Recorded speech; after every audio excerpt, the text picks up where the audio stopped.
This play is called The Grumpiest Boy in the World, and it's about the grumpiest boy in the world. And he decides that he wants to go on an adventure, and the adventure is supposed to be a way for him to find out what makes him an individual. So he goes through all these trials and tribulations only to find out that the best thing in the world he's at is being grumpy.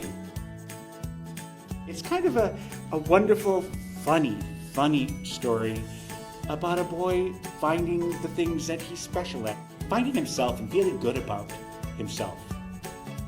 The Grumpiest Boy in the World is sort of the epic journey, I think, of any young person's life, where you're trying to sort of find where you fit into it.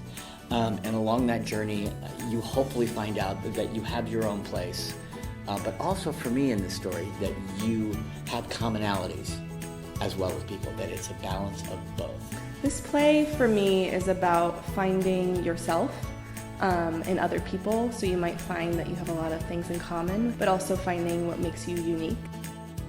It's sort of this comparison and contrasting of how are we all the same and how are we all different from each other.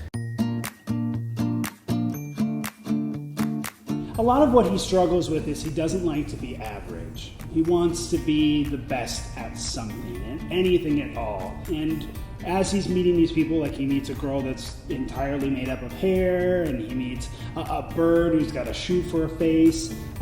He's like, oh, they're just so wonderful. They're so crazy who they are. And then he finds out they actually have a lot in common with them. His whole life is populated, as you've come to find out through the story, by some of the strangest people that you will ever meet, whether they be his creations or actual. Kids and students and adults are all going to talk about how funny this play is.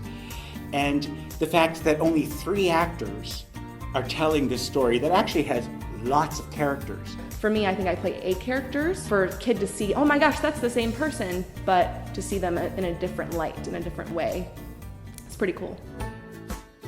Whether you think this is a real story or all in his head, his perception is what colors his world. Zachary is learning who he is through storytelling. The storytelling is an everyday occurrence. When you go through your life, you are living your story, you are telling your story, you are sharing your story, and everyone finds a different way to do that. And what theater has done for thousands of years is put those stories on stage so that all of us together can make sense of what's going on around us. We can share our stories, we can see where we're the same, where we're different. We can understand human nature, understand what people are doing.